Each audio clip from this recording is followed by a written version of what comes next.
So there's this idea that I've arrived at recently that the most successful landlords who empower a property manager to run their business for them have a leader mindset. Normally, when you think about the criteria to be a successful real estate investor, you're not immediately thinking about leadership. But the reason my mind goes to leadership is the following. Number one, leaders understand how valuable their time is, that it's the most valuable perishable asset that they have. Number two, leaders think very long term, right? Number three, leaders understand that they can empower somebody else to do a job for them imperfectly, and it's good enough. For instance, a leader of a small business eventually gets to the point where they realize the promises they make to somebody else, a client, for instance, need to be at about 75 or 80% of what they could personally fulfill, because at scale, they have to build a team that can't do the job quite at their level as the leader, but they do the job good enough. And in fact, over time, the team eventually elevates to the point where they could probably do it better than the leader could have, because they have better resources, tools, automations, AI, whatever, right? Better vendor relationships. And so leaders think in terms of, my time is very valuable to me.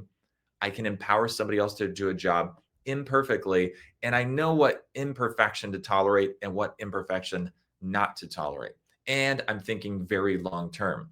The reason those three ingredients are so important to succeed in real estate investing long term is because the emotional weight of the stress of owning real estate is real. And it causes most landlords to get out of the business within the first 3 to 5 years. And we all know that real wealth in real estate isn't built until 10 or 20 years from now. Over a 20-year span, 20 plus years that I've held real estate, there have been certain surges in the market where, like, most of my returns came in a very short period of time.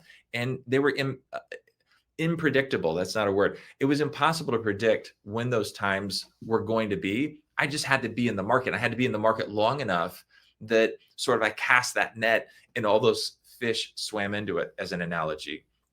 But I wouldn't have been able to stay in the market if I hadn't been able to emotionally tolerate staying in the market. I like to think of it like this.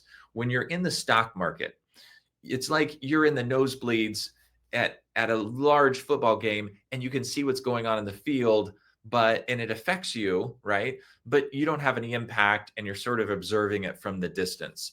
When you own a rental property, you're courtside in a basketball game where you are like you have an ownership stake, and you play a role on the coaching team, right? And so what's happening affects you emotionally at a much greater level, and you feel responsible. And sometimes if people are super controlling, it's very difficult for them to succeed as landlords in the long run.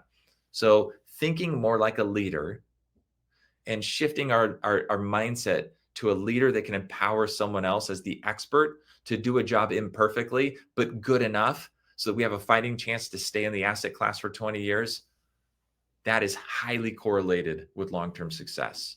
So here's a question. What trade-offs do leaders make with their time and money that others don't? Leaders are thinking about leverage. I think it was Epictetus that said, give me a lever long enough and I'll move the world. So think of a long stick and a fulcrum, and then something really heavy. Leaders are looking at extending the length of that stick so they can move larger and larger objects. Leaders think about their time in terms and money in terms of opportunity cost, not actual cost. Someone not thinking like a leader might think like, hey, I've got time in the evenings and the weekend. I can go paint this house, completely do all the handyman stuff, and I'm good. But they're thinking this on Monday, when if they had hired a property manager, the work could have been done by Thursday and showings could have started on the weekend. And that person's not thinking that the cost of their property sitting vacant is $80 a day. Now, if someone had gone up to them and taken $80 cash out of their wallet and lit it on fire in front of their face, there would have been a visceral reaction to that. But there's no reaction to simply spending time as if it wasn't valuable. Okay. So that's a shift in leadership mindset. Also, leaders think about money in terms of opportunity cost. What is opportunity cost? It's the cost of doing something measured as the next best alternative foregone.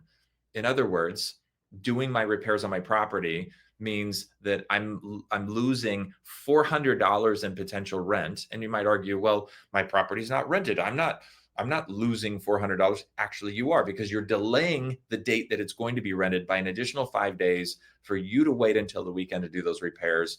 Those door stoppers just became a lot more expensive. So this is a subtle shift in thinking about time and money in terms of opportunity cost. Money, here's a non-leader mindset about money. Oh, shoot, my mortgage isn't being covered by the rent coming in, and the property mortgage and the property manager fee isn't being covered by the rent coming in. This isn't working for me. Really? Is it really not working? Or are you just making up rules that cause you to throw in the towel and leave the game that would have made you tremendous wealth over the next 20 years? Is Are rents going to increase in the future? Yes. Do you have enough discretionary income to offset the negative cash flow balance right now? Yeah, probably, because you probably have enough money to spend $500 or $800 into a Roth IRA or some other savings account. If you just shifted your thinking to, I'm spending that money on my rental property right now, then what you do is you buy yourself enough time for that next surge in the market to come along, where rents increase and property value increases and you pay your mortgage down enough, right?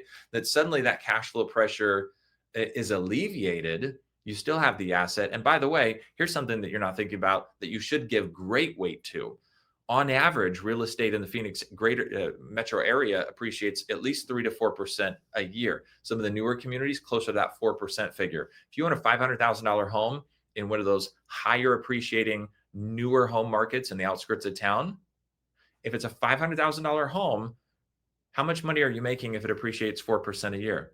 20 grand. That means your wealth is building at $1,800 a month. Now, you might be slightly negative cash flow, but if your wealth is building $1,800 a month, and if you're also able to write off the interest, the mortgage interest on your taxes, and your principal is getting paid down each month, what if we combine that $1,800 a month balance sheet growth, your personal financial statement growth, with some principal pay down, right? And suddenly, while you're eating, sleeping, drinking, sitting, vacationing, working, not working, every single day, you're getting more wealthy at the tune of $100 a day. So does that offset the $400 or $500 negative cash flow? Yes, that's what thinking like a leader is. That's looking at money and time through the lens of opportunity cost.